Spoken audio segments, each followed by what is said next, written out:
안녕하세요. 신동아 김지영 기자입니다. 오늘은 갈색 추억으로 너무나 유명한 가수 한혜진 씨를 모셨습니다. 안녕하세요. 안녕하세요. 반갑습니다. 네, 아유, 어떻게 지내셨어요? 네, 오늘도 날씨가 좀 많이 더웠죠. 네. 오늘도 굉장히 덥더라고요. 네. 근데 오늘 또 오면서 약간 설레는 마음으로 오게 됐습니다. 그동안 열심히 그냥 노래만 하고 있었어요. 아, 가수인 줄만 알았더니 네. 그 1985년에 네. KBS 공채 탤런트로 합격을 하셔가지고 네. 그때 처음 배우로 데뷔하신 적이 있더라고요. 네. 네. 제가 이제 어릴 때 꿈은 네. 사실은 연기자가 되는 게 꿈이었어요. 아. 오늘 TV를 보다가 드라마나 또 영화를 보는데 제가 너무 좋아하니까 나도 저런 연기자가 참 되고 싶다. 그런 생각을 어릴 때 갖게 됐는데 근데 그게 사실은 지방에서 그런 꿈을 갖는다는 게 되게 어려운 거예요. 왜냐하면 주위에 아는 분들이 있는 것도 아니고 또 뭐 어떤 연예인과의 인간관계가 있는 것도 아무것도 없는 상황에서 그냥 막연하게 네. 나도 크면 연예인 한번 돼봐야겠다 이 생각을 갖고 있었는데 학교 선생님들께서 네. 글쎄요 선생님들께서는 그게 보이시는지는 모르겠지만 저보고 농담삼아 너 서울 가. 너 서울 가면 뭐라도 될 것 같아. 그냥 농담삼아 하신 말씀대로 네. 그렇게 해주셨는데 그게 아마 제 꿈이 되어버린 것 같아요. 그래서 나는 무조건 서울 가야 되는구나. 연기자가 되어야 되는구나. 그러면서 이제 학교 다니면서 나름 좀 유명하게 됐어요. 학교 다니면서. 뭐, 그 선배님 교실에 가서 노래 불러준 적도 있고요. 고등학교 때는 뭐 친구들 반에 가서 노래 부른 적도 있고 친구들 앞에 노래 부르고 이런 걸 좋아했어요. 아니, 예. 노래를 잘했는데 그러면 그때 당시에 꿈은 배우였어요. 저는 가수를 한다고 생각해 본 적은 아예 없고요. 노래를 좋아했고, 제가 그때는 우리, 중학교 때는 그 혜연이 선배님하고 이은하 선배님이 굉장히 큰 인기를, 혜은이 인기가 씨랑 있을 때요. 이은하 씨하고. 네네. 그 시대예요. 네. 그래, 그 시대에서 제가 흉내를 많이 냈죠. 네. 혜연이 선배님 같은 경우는 뭐, 강물은 흘러갑니다. 제상한 강물. 막 이렇게 네. 노래 막 부르시거든요. 그러면 그가 뚜루뚜루뚜 하 이게 있어요. 그러면 이제 그런 걸 이제 흉내내고 또 이현아 선배님이 저랑 또 허스키니까 네. 이현아 선배님 노래 부르면 되게 잘한다는 얘기를 많이 들었어요. 그래서 이현아 선배님 막 노래 막 겨울장미, 봄비 막 이런 거 부르면서 그래서 폰 가면 가끔 부르고 막 봄비 진짜 생각나네요. 네. 그 노래. 네, 짧게 네. 한 번만 해주세요. 아직도 너만이 와, 진짜 소름 돋게 정말 너무 잘하신다. 당시에 서울 예대 들어갈 때 경쟁률이 엄청 셌다고. 그때도 30 몇 대 1이었어요, 제가. 아. 근데 사실 제가, 꿈이 연기자였기 때문에 저는 이제 중앙대학교, 동국대학교, 한양대가 우리 연극영화과가 있었어요. 그래서 네. 저는 지방에서 알아본 결과는 그때 이제 중앙대가 아까 저기 안성으로 캠퍼스로 내려간대요. 그런데 네. 제가 다니는 데가 좀 불편할 것 같아서 그럼 가까운 서울 쪽으로 있는 대학을 찾아보자. 동국대를 제가 이제 네. 원서를 냈죠. 네. 근데 이제 워낙 경쟁률이 그때가 100몇십 대 1이었어요. 그러니까 결국 제가 떨어졌죠. 떨어지고 이 길을 가고 싶은데 이제 가야 되긴 하는데 떨어졌으니까 어떻게 해야 되나 재수를 해야 되겠다. 그래서 제가 집에를 가 있었어요. 네. 그랬는데 지금 이제 우리 선배님이 고등학교 선배님이 이제 우리 집 찾아온 거예요. 네. 제가 이제 좀 떨어졌다는 소문이 금방 났죠. 이제 좀 네. 유명하니까. 네. 그래서 와서 오셔서 물론 동국대도 좋고 중앙대도 좋고 다 훌륭한 대학이지만 서울 예전을 와도 네가 꿈꾸는 일에는 크게 그게 지장이 없을 거다. 어쩌면 또 더 좋을 수도 있어. 우리 학교 한번 와봐 이러시더라고요. 그래서 제가 이제 서울 다시 올라와서 학교를 갔죠. 그리고 원서를 갖고 선배님이 이제 가르쳐 준 대로 제가 그 원서를 냈죠. 그때 그 서울 예전은 저는 지방에서 몰랐어요. 그래서 가봤는데 이제 학교를 들어가게 됐고 거기서부터 이제 연기 공부를 처음 본격적으로 하게 됐죠. KBS 공채 탤런트 되는 것도 쉽지 않았을 텐데 어쨌든 내가 합격해서 몇 기인 거예요? 제가 11기예요. 이 연예인은 약간 운이 있어야 돼요. 네. 뭐 실력도 당연히 중요하지만 네. 또 운이 있어야. 그래, 맞아요. 어떤 분들은 뭐 탤런트 시험을 몇 번씩 더 떨어졌는데 저는 한 번 냈는데 그냥 똑똑 붙은 거니까 네. 또 그렇다고 뭐 특별하게 잘하는 것도 아니고 그렇다고 특별하게 이쁜 것도 아닌데 그때 제가 운이 좀 좋았던 것 같아서 탤런트가 돼가지고 네. 저는 탤런트만 되고 방송국만 들어오면 인생 끝나는 줄 알았어요. 그래서 다들 그렇게 얘기해요. 네, 아무것도 몰랐어요. 근데 정말 어땠어요, 어떻게 처음에? 처음 일단 들어왔을 때는 너무 꿈꾸던 곳이잖아요. 네. 그리고 그 방송국이 엄청 엄청 크게 보이더라고요. 제가 들어가 보니까. 그러니까 제가 지방에서 생각할 때랑 막상 와 보니까 벽이 엄청나다는 걸 느꼈어요. 제가 정말 지방에서 아무것도 모르고 왔고 어쩌면 아무것도 몰랐기 때문에 큰 생각을 안 하고 왔기 때문에 할 수 있었던 것 같아요. 했는데 무슨 저기 작품 같은 거 안 줬어요? 아니요. 처음에는 11기 탤런트가 되면 이렇게 기수가 되면요 6개월 연수를 받아요. 이제 어떻게 연기를 해야 되고 이렇게 선배님이 오셔서 강의도 해주시고 어떤 흐름이고 그리고 동기들끼리 작품도 해요. PD님하고 같은 기수를 나눠서 각 작품을 내요. 그게 이제 끝나면 투입이 돼요. 이제 처음에 이제 그 뭐죠 엑스트라 같은 역을 하죠. 뭐 1, 2, 3 이래갖고 친구들하고 나가서 행인 일, 네네네 행인 일투 뭐 이제 그런 거 이제 그 뭐 연습을 하는 거죠. 근데 막상 제가 학교에서 배웠던 거랑 여기 가서 배우니까 너무나 다른 거예요. 제가 받았던 학교에서의 수업과 실제 방송은 몰라갖고 실수한 적도 많아요. 저는 영화과니까 우리 카메라를 영화 카메라고 필름을 썼던 데고 우리 여기 들어왔니까 카메라를 쓰더라고요. 근데 그런 것도 잘 몰랐어요. 카트가 뭔지도 몰랐어요. 학교에서는 그냥 연기만 하면 됐지. 그런 걸 세분하게 디테일하게 몰랐는데 처음에 많은 실수도 하고 근데 이제 문제는 연기는 연기인데 제가 그래도 학교 다닐 때 그 연기 점수 되게 높았거든요. 그랬는데 사투리를 못 고친 거예요. 중요한 거는 배우가 경상도 사투리를 아무리 고치려고 해도 이 톤에서 오는 목소리 톤이 제가 크잖아요. 이 톤이 크고 조금 좀 목소리가 좀 제가 좀 거칠어요. 예쁜 소리는 아니에요. 근데 연기를 했는데 만약에 배우가 강원도 말할 수도 있고 전라도 말도 할 수 있고 지역마다 말을 다 해야 되잖아요. 근데 경상도 액센트가 너무 많이 남아있는 거예요. 근데 저는 분명히 서울말을 썼어요. 근데 썼어요. 지금 액센트 남았잖아요. 저는 분명히 서울말 썼는데 감독님이 너 그 액센트가 아니야 이러시는 거예요. 그걸 못 찾겠는 거예요. 어떻게 액센트고 단어는 표준어가 되는데 액센트가 남아있어서 아무리 고치려고 해도 안 되는 거예요. 하면 할수록 자꾸 이제 벽에 부딪히기 시작한 거예요. 이게 액센트 때문에. 그래서 고민을 많이 하게 됐죠. 그러다가 우연히 피아노 배우러 간 게 제 인생을 바꾸게 된 거예요. 아, 그게 무슨 말이에요? 피아노를. 그러니까 제가 이제 그 연기를 해야 되니까 어쨌든 그때 당시로는 제가 연기자의 꿈이었으니까 연기를 하고 싶었는데 제가 노래를 좋아했잖아요. 학교 다닐 때도 이렇게 앞에서 노래 부르고 이런 걸 좋아했으니까 혹여나 드라마에서 노래 부르는 신이 나올 수도 있겠다 이래서 피아노를 배워두면 나중에 그런 거 다 연기에 써먹을 수 있겠다. 그러니까 이제 노래도 부를 수 있고 그러면 참 또 다른 또 노래도 좀 하네 이렇게 준비된 배우로.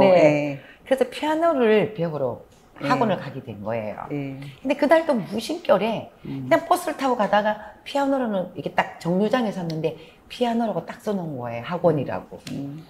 그냥 내렸어요. 그 왜 내렸는지도 모르겠어요. 이게 운명인지 어떤 건지 모르겠지만 내려서 그 학원을 이렇게 걸어 올라갔죠. 근데 이제 학원에 그런 음악 학원도 처음이니까 그래서 가봤더니 그래, 어떻게 오셨냐 그래서 혹시 저기 피아노를 좀 배우고 싶다.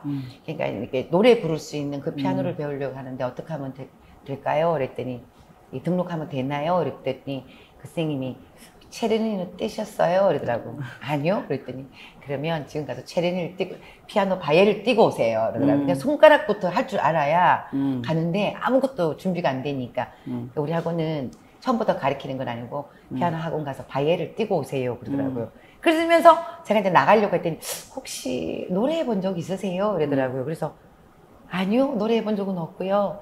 학교 다닐 때 소풍 갔을 때 친구들 앞에서 노래 부르고 그러긴 했어요. 그랬더니 한번 불러보라고 그러시더라고요. 그 학원 선생님이 그래서 잠깐 들어오시라 그러면서 그게 음악 학원이었던 거예요. 그 노래를 또 가르쳐 줬던 곳이에요. 그래서 근데 그 방에 피아노 있는 방에 들어갔는데 어떤 노래 좋아하시냐고 그래서 제가 아직도 그대는 내 사람 좋아한다고 그랬더니 한번 해보라 그러더라고요. 그래서 쭈삣쭈삣 했죠. 난 낯설고 내가 뭐 가수 한다. 저 노래 잘한 건 아닌데요. 일단 한번 불러보세요. 그래서 이제 불렀죠. 아까 그처럼 아까 그 노래 불렀던 것처럼 불렀죠. 제가 불렀더니 보이스가 굉장히 좋은 보이스를 갖고 있고 허스키래요. 그리고 힘이 너무 좋아서 노래 연습을 좀 하시면 상당히 좋은 노래를 부르는 사람이 가수가 될 것 같다는 거예요. 그래서 저보고 가수를 해라는 거예요. 네, 그래서 처음에는 제가 연기자를 그런 얘기를 안 했었죠. 뭐 그때는 인기도 없었을 때고 잘 모를 때니까. 그랬는데 그분이 이제 노래를 해보라니까 생각을 안 해봤다고 제가 한번 좀 생각해보겠다고 이제 나오게 돼서 가수가 되기 시작한 거예요. 그래서 그 강변가요제를 나간 거예요.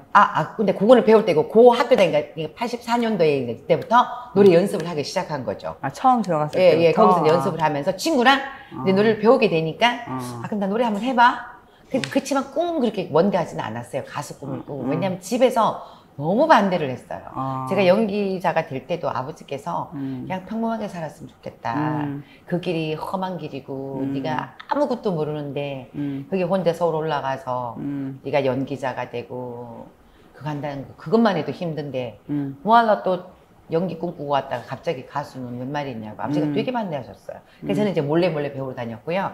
그래서 친구들한테 노래를 좀 하게 되니까 친구들한테 야 나 강변가요제 나오고 신인가요제 한번 가볼 거야 이랬더니 그래 한번 나가보자 이래갖고 이제 나가게 된 게 강변가요제. 그럼 그때는 어차피 탤런트 합격한 이후잖아요. 네, 이후예요. 이후에. 네, 그래서 네. 그 이듬해던데요 보니까. 네네네. 그때 이제 학교를 그때 제가 이제 다니면서 예. 그 연습을 했었죠. 그래갖고 예. 이제 한번 나가보자 이거 어떻게 될까 궁금하기도 하고 한번 가보자 이래갖고 가게 된 거죠. 사실 노래는 그리고 어쨌든 노래 부를 때 사투리 안 나오잖아요. 크게는 안 하는데 제가 예. 그 노래에 사투리가 있다는 거를 제가 알게 된 게 우리 현철 선생님이 예. 노래 부를 때 우리가 손대면 톡하고 이렇게 부르잖아요. 네. 근데 경상도 가면 손대면 톡하고 이렇게 불러요. 이게 사투리구나. 그때 처음 느끼게 된 거예요. 그래서 네.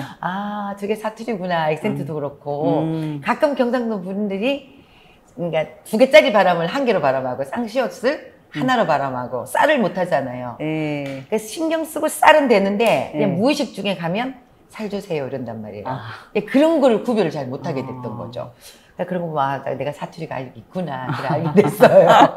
서울 예대. 네. 예전에 서울 예전 거기 명물이 많았잖아요. 무슨 네. 김건모 제가 알고 있는 사람만 해도 김건모, 허준호, 박미경 씨 등 뭐 네. 많은데. 신동엽 씨뿐만 아니라 예, 많죠. 유재석 씨도 거기죠. 예.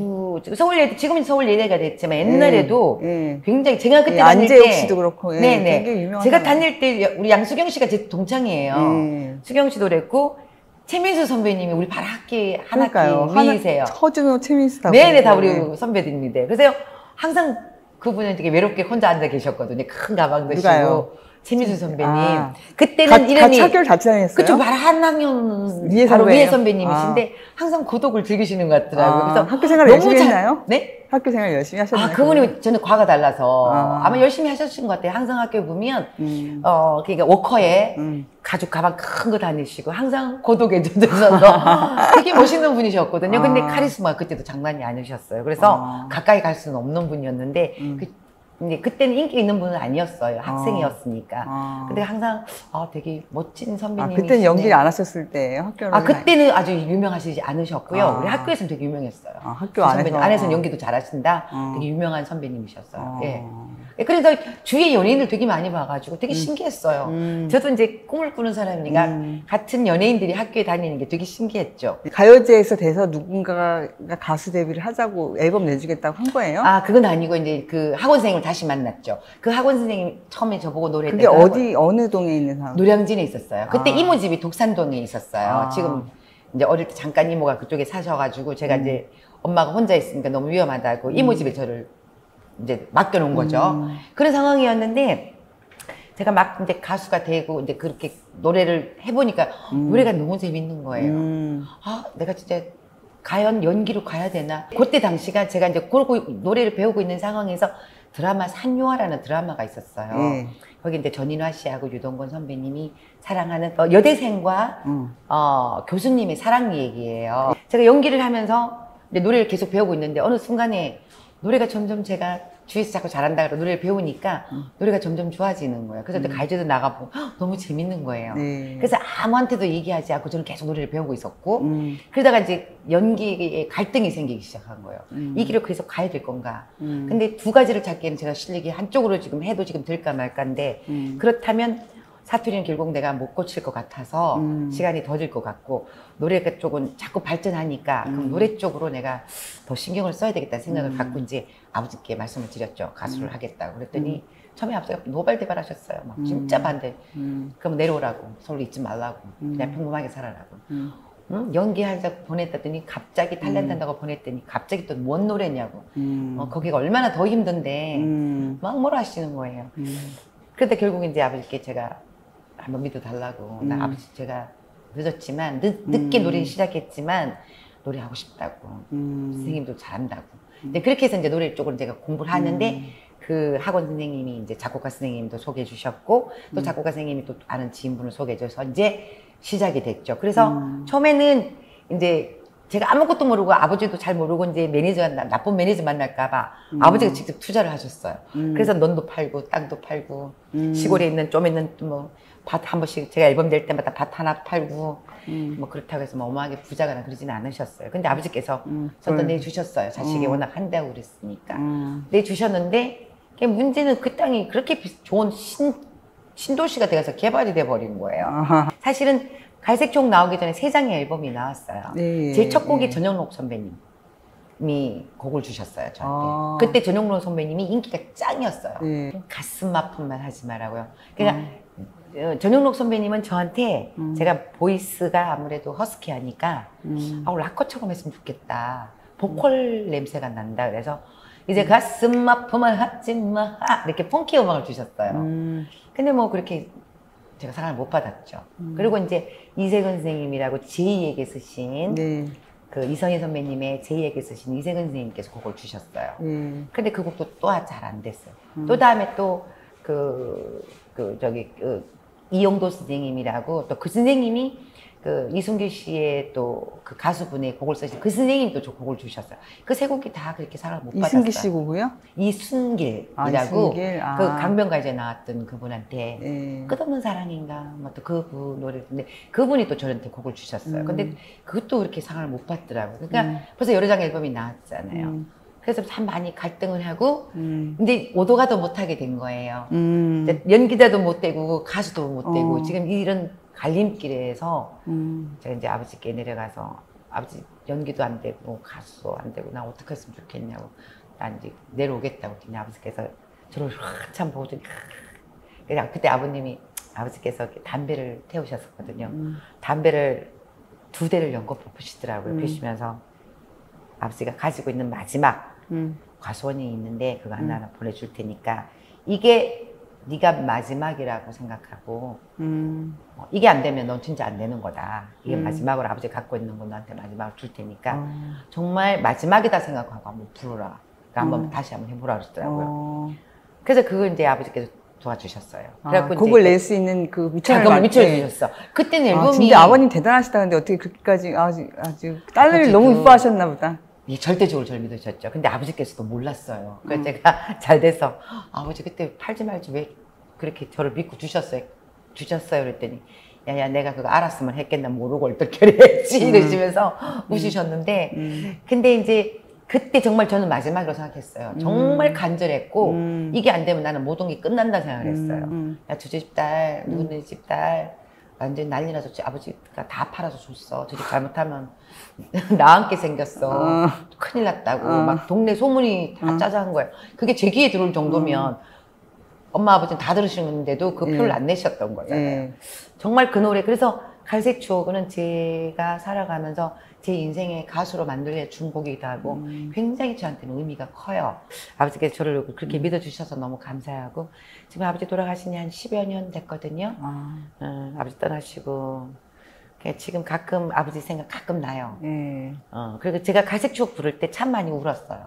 너무 이렇게 복받쳐서. 그러니까 제가 또 느낀 거는 열심히 살면 하늘이 저 위에 계신 분이 하나님이 계시든 부처님이 계셨든 정말 열심히 노력하면 꼭 한 번은 도와주시는 걸 제가 그때 처음으로 느끼게 됐어. 인생을 살아보니까 참 많이 울었어요.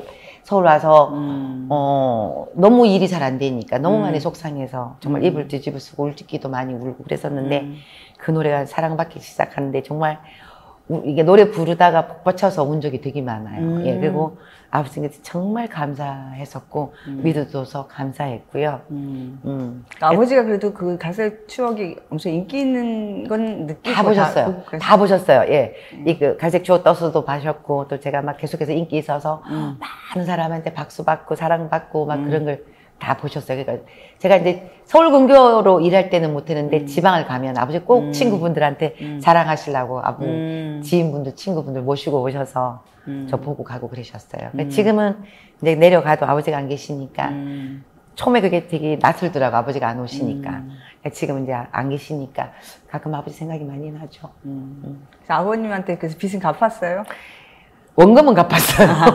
왜냐하면 그게 환율로 계산하니까 네. 그 땅들이 제가 이제 그 가서온 그러니까 뭐 땅 뭐 다른 돈 뭐 조그마한 집 이런 거는 뭐 올라도 그렇게까지는 안 올랐는데 과수원 땅이 크잖아요. 예. 그 과수원 땅이 큰데 그게 제일 큰 신도시가 된 거예요. 그 자리가. 제일 비싼 땅이 된 그 거예요. 자리가. 예, 그 자리가 아주 노란자가 된 거예요. 지금 가치가 그게 얼마죠? 지금 그게 한 몇백억 될걸요? 그래서 제가 옛날에 뭐 촬영이 있어서 그러니까 제가 그 길 잘 안 가요. 네. 그쪽 쪽을 제가 안 가. 네. 아버지께 너무 미안하니까. 그래서 제가 이제 그 길 우연하게 어쩔 수 없이 다른 촬영하다가 지나가게 됐는데, 아버지, 이거 우리 땅 맞지? 이랬더니, 이러시더라고요. 그래서, 아버지, 그때 왜 팔았어요? 안 팔았으면 아버지 지금, 아니, 몇백억 될 텐데? 했더니, 그래도 그거 갖고 있으면 뭐하냐. 나는 네가 많은 사람한테 사랑받고 이름 날리고, 그게 더 좋다. 이거 갖고 있으면 뭐하노? 이러시더라고요. 그래서 참 죄송해서 그걸 사드리고 싶은데 이게 그때 팔 때는 그게 그렇게 비싸지 않았단 말이죠. 근데 그게 이제 팔고 세월이 흘러서 거기가 신도시가 돼서 엄청난 가격이라 감히 살 수가 없는 가격이더라고요. 그러니까 제가 이제 아버지께 선물해드린 거 차 하나 선물해드리고 집 하나 선물해드리고 그리고 이제 나머지 원금은 다 갚았어요. 그 온 돈은 다 갚았는데 환율로 계산해 그럼 못 갚았겠어. 아직도 못 갚았어요. 네, 그래서 부모님은 그 떠나보내실 때 마음이 되게 안 좋으셨겠다. 진짜 안 좋았어요. 예, 진짜 처음에는 돌아가셨다는 그게 실감이 안 나더라고요. 우리 부모님은 무조건 오래 살 것 같고 우리 부모님이 편찮다는 아프시다는 게 그때 특히 췌장암이셔서 아이고. 예, 굉장히 고통스러운데 다행히 그래도 아버님이 통증이 잘 맞는 약이 잘 맞으셔서 마지막 가실 땐 되게 편안하게 가셨어요. 그렇긴 하셨는데 그때 처음에는 실감이 안 났어요. 아버지 돌아가셨다는 그 자체가 안 느껴졌고 집에 경주 갔을 때도 그냥 아버지가 오실 것 같고 퇴근하면 오실 것 같고 한동안 그랬었죠. 그래서 결국 이제 가족들이 이사를 갔어요. 아버지 그 자리가 너무 크니까 다들 너무 힘드니까 참 무뚝뚝하셨거든요. 아버지가 되게 엄하시고 특히 완전히 경상도 아버님이셨어요. 그 가도 왔나? 그냥 웃고 밥 많이 먹나? 별일 없지? 진짜 그러셨거든요. 네. 그랬던 분인데 그래도 지금 많이 보고 싶어요. 네. 그러니까 처음 데뷔할 때는 그러니까 가요제에서 수상하고 나서 이제 데뷔할 때 그 곡은 트로트 곡이 아니죠? 트로트가 아니에요. 지금은 말하면 이제 장르로 세 곡 다 그러면 트로트 곡이 아니었어요? 다 실패했다는 세 곡이? 예, 트로트를 하게 된 거는 제가 그 KBS에 계셨던 악단장님이시는데 김민배 선생님이라고 제가 이제 발라드 댄스 이런 걸 부르니까 저를 이렇게 부르시더라고요. 공개 방송에서. 한혜지 씨 잠깐 와봐요. 이러시면서. 그래서 선생님을 찾아뵀죠. 자네는 트로트를 한번 해보는 게 어떻겠냐고 그러시더라고요. 그래서 저 선생님 트로트를 잘 몰라요. 그랬더니 저한테 선물을 주셨어요. 그 선생님이 그때 당시에 제가 데뷔할 때 60 되셔서 환갑 선물로 저한테 주셨어요. 제가 환갑 선물을 선생님께 드린 게 아니라 그 노래가 그럼 갈색 추억? 아니에요. 그 전에 사랑이 뭐길래라고 그게 정통 트롯이에요. 사랑이 뭐길래 드라마 주제곡은 아니죠? 많이 그렇게 오해를 받았어요. 제가 먼저 노래를 하고 있는데 드라마 그 대발이 예, 우리 사랑이 이순재 뭐길래. 선생님 네네 사랑이 뭐길래 김시영 김시영 작가. 선생님 네. 그 드라마가 워낙에 떠버려서 그런데 사실은 제가 먼저 시작은 했었죠. 노래는 먼저 제가 부르고 있었는데 그때가 처음으로 선생님이 트로트를 가르쳐 주셨어요. 그래서 너무나도 사랑했어요.